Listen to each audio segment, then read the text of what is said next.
സംസ്ഥാനത്തെ KSRTC ordinary ബസ്സുകളിൽ സ്ത്രീകൾക്ക് അടുത്ത തിങ്കളാഴ്ച മുതൽ സൗജന്യമായി യാത്ര ചെയ്യാം. മന്ത്രിസഭാ യോഗത്തിലാണ് ഇത് സംബന്ധിച്ച തീരുമാനമുണ്ടായത്.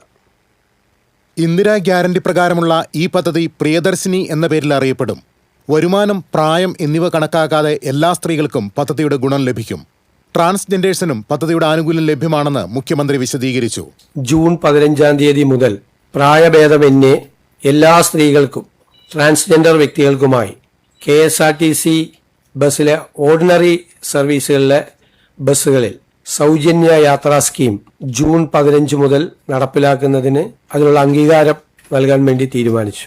ഇന്ദിരാ ഗ്യാരണ്ടിയിലുള്ള ഈ പദ്ധതി പ്രിയദർശിനി എന്ന പേരിലായിരിക്കും അറിയപ്പെടുന്നത്. വരുമാനം കണക്കാക്കിയിട്ടില്ല, പ്രായം കണക്കാക്കിയിട്ടില്ല, കണ്ടീഷൻസ് ഒന്നും ഇല്ലാതെ ആദ്യം ഓർഡിനറി ബസ് സർവീസിലാണ് ആദ്യഘട്ടത്തിലെ ഈ പദ്ധതി സൗജന്യ യാത്ര തീരുമാനിച്ചിരിക്കുന്നത്.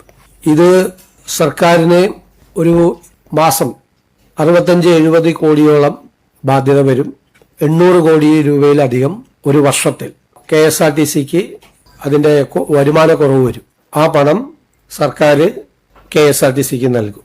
ഈ പദ്ധതിക്ക് മാസം 65 മുതൽ 70 കോടി രൂപയുടെ ബാധ്യത സംസ്ഥാന സർക്കാരിന് വരും.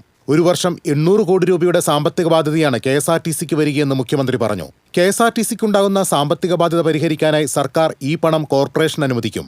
നിലവിൽ ശമ്പളം, പെൻഷൻ തുടങ്ങിയ കാര്യങ്ങൾക്കായി സർക്കാർ ഇപ്പോൾ തന്നെ 1500 കോടി രൂപ നൽകുന്നുണ്ട്. KSRTCയോട് 6 മാസത്തിനുള്ളിൽ വരുമാനം വർദ്ധിപ്പിക്കാനുള്ള മാർഗങ്ങൾ ആരായണമെന്ന് സർക്കാർ ആവശ്യപ്പെട്ടു. KSRTC മാനേജ്മെന്റ് ഇത് അംഗീകരിച്ചിട്ടുണ്ടെന്നും മുഖ്യമന്ത്രി പറഞ്ഞു. ആദ്യഘട്ടത്തിലാണ് ഓർഡിനറി ബസ്സുകളിൽ യാത്രാ സൗജന്യം നൽകാൻ തീരുമാനിച്ചത്.